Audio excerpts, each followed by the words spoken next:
Welcome to Charting the Markets on this Thursday, the 7th of September. Well, it's difficult to know exactly where the markets are going to go next, but I think much of what we've seen so far has all been about interest rates and what's the best bet for central banks around the world. We've got the Fed coming up soon. We've got the European Central Bank coming up soon. We've got the Bank of England, of course, coming up soon in the wake of that statement just yesterday from the Bank of England governor suggesting we are at the top or very close to the top in the interest rate rising cycle. But there are so many outside forces still yet to come through, I suspect, that could well deliver a twist to that story. That's the fundamental. Let's take a look now at the technical with our guest for the next 15 minutes. It's Serge Berger from thesteadytrader.com. Serge, welcome. Good to talk to you. Thanks indeed. I hope you had a good summer. I want to begin, first of all, with the question which sort of engages with that fundamental view, first of all. What is it that is driving the markets, in your view? Hey, Jeremy. I think at the moment, the story that we continue to see is yields. And, the US dollar still being sort of the trading currency in the world, at least to the majority extent now, you're going to expect to see US yields dictate the move in the dollar. And then, of course, the dollar will have effect on other things around the world. But I don't know if you're okay flipping to the first chart. I can show you what I just mentioned through the lens of a chart. Yes, we can see that, yeah. Perfect. And so what I did here is I took the lower chart, so the candlestick chart is the dollar index. And I zoomed into about a 12-month time horizon here. And you can see that we've bounced off of pretty critical support, and we're now looking to maybe get back to those March highs for the dollar index. The dollar index, of course, being the basket of currencies versus the dollar, including the euro and the yen being most heavily weighted. Now, what's interesting here is if you look at the top part of this chart, the orange line is the yield of the 2-year Treasury note. And you can see that for the most part, it has been essentially, lockstep movement of the dollar with what yields are doing. So if you take the most recent move in the dollar higher, which basically started in, let's call it mid-July, that was more or less a direct result of yields starting to go back up as inflationary concerns started to get come to the fore again. And we saw that again just yesterday with inflation prints, again, becoming a bit more pronounced. So from a technical point of view, looking at that lower line and the dollar, you've clearly got a high still yet to be broken. I think it was back in March, wasn't it? On that dollar index there. That's right. Are you, as a technical analyst, are you feeling fairly safe in going long dollar basket, dollar index until you get to that point? And then what? What happens then? Yeah, no, I think that's been the range. And if you look at the chart itself, you can see that has been the range since, all year, between about, let's call it 10 on the DXY here, about 105, 80 to on the very extreme low, but 99.50, 95, 99.60. It's anyone's guess to what extent we'll see a breakup from there. But I think at this point, the trade is just towards those highs. Let's call it 105.80 on DXY. That's the dollar index. And at that point, it's the economic data. If economic data weakens enough to scare people away, then you could easily see a move down in yields, which would also see the dollar go lower. Conversely, if data continues to kind of come in a little bit weaker, but not scary weaker in terms of economic growth, but inflation remains sticky, then you could easily see the dollar move to, this dollar index in this case, I wouldn't have a problem seeing go to 107. However, that could pose bigger problems for equities. Sorry, go on, however? However, that could cause bigger issues for equities at that point. Well, I was going to say exactly that, and what the relationship is between what we've just been talking about and the equity markets. And before we went to air, we were discussing the markets to watch around. And I suggested the Dow because I've been on this rising line of support since the back end of last year. And the Dow is interesting in as much as it's old economy, of course, relatively speaking. Those lows we had back in October 2022, you can draw a rising line, which pretty much catches all the lows that we've had, the higher lows that we've got along the way. But from what you've been talking about, I'm fearful for potential break of that. What are your thoughts on the direction of the Dow, for example, as a good way to trade the response to the dollar's move? Yeah. No, I think it's a fair point. I mean, look, there's going to be a direct correlation. That's, I think, one of the things you and I talked about before we came on air is that we've seen a big rally in equities year to date, and particularly in the high growth names, because what's now been kind of priced out as a hard landing for now. What hasn't been priced in, and this is evident over the past few days of trading, is higher rates. So I think we're getting to the point now where people are priced in, not a catastrophic economic landing. But I think what they're now waking up to is that, hey, inflation may see another uptick from here. And, higher rates means you have to, discount cash flows, at a higher rate means lower equity prices, basically, just using basic DCF models.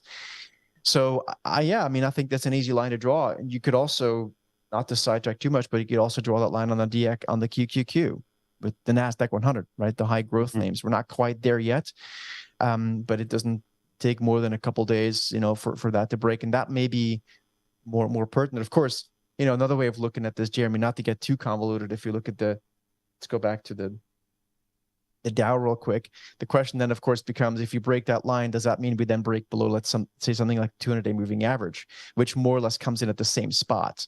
So that's the red line on your screen. So your line, your diagonal line, more or less marries up with the 200-day moving average. So, that to me would be probably, gives this more credibility. And that's my point, that there's not only just that line, but also a 200-day moving average, which, we can argue how important those levels are. The reality is algorithms, to some extent, do focus on those. So it becomes a self-fulfilling prophecy.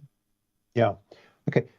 Let's take a look at another area of the market, and oil, because talking about inflation, high yields, we've got expectations that interest rates are at least going to stay where they are for a while, maybe a bit longer than some people are believing. And I know that oil is a big component part of many Western economies. And of course, as the oil price goes up, it does stoke inflation. So what can you tell us about oil? Because that is at an interesting point. We've been reporting recently about these new recent higher highs, and we had that break in the last few days, and it's breathing new air again. Is there much more upside to go, do you think, technically, on these charts for oil, whichever one you want to choose? Sure. Yeah, I'm looking at a CFD on Brent just to keep it for a global audience. Look, I think $100 is not out of the realm of possibilities at this point. You always have to be keeping in mind any potential shock factor, meaning what that could, anything from a geopolitical thing to, some really, really weak economic data that could move things in one direction or another unexpectedly through sort of blowing it through standard deviations. But I think $100 is not completely out of the question. It flies in the face of lots of economists who are talking about a slowing economy, which I do think we have. But you had the news the other day from the Saudis to kind of with the production cuts or production limits. And then just the inflation story, right? So I think $100 is not out of the realm of possibilities. And if you go back below 85, that would be probably where I'd start to get more concerned.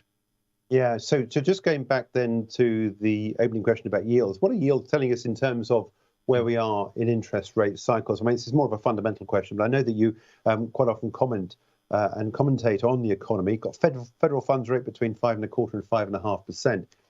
Is that likely to see a higher print come the 20th of September and further on? What are your thoughts on rates, and what charts do you use to give an indication as to how rates could end the year? Sure. I think that we're going to start to see very limited upside on the short end of the yield curve.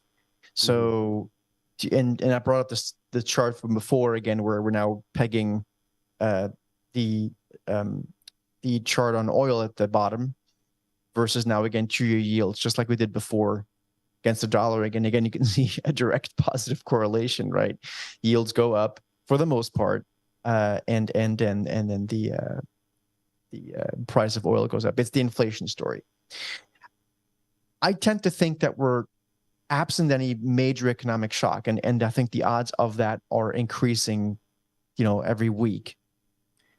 We're probably going to see rates more or less where we are right now, maybe a little bit lower on the short end of the yield curve. Because I think we're going to see a continued a slowly re-steepening yield curve, which we've seen over the past couple of months now. So given that, that's also why I think yes, we could see more upside in oil and the dollar, but I'm not quite sure how much upside there is overall. I think we're in an environment where for the past 12 years, people have been trained to think very directionally. A lot of retail investors, it's all directional bets up and down, but the directional bets are limited in terms of how long they last now, because we're in a very challenging economic environment where the higher interest rates are slowly working themselves through the economy. So I think long answer to a short and good question, Treasury yields more or less where they are right now, which is about they're about 5%. Okay, well, putting all this together, high yields, the potential for interest rates at least to stay where they are for possibly longer, and the risk on the downside for indices, most notably, as we've just said, for the Dow, possibly also for those high growth stocks. In terms of individual stocks, what should we be steering towards as an opportunity here to trade in the markets? Yeah. I mean, on the long side, I have to say I do like the energy space, just again because of the aforementioned story, and even if inflation doesn't uptick in a major way, I do think energy. I'm just showing a basic energy ETF here on the chart. I do think the odds of at least relative outperformance here are better than not. The question is, of course, how much can this move accelerate? And only time will tell. That's why I'm saying I think we're in an environment where we have to be a bit more conservative about what's possible, both up and down for right now.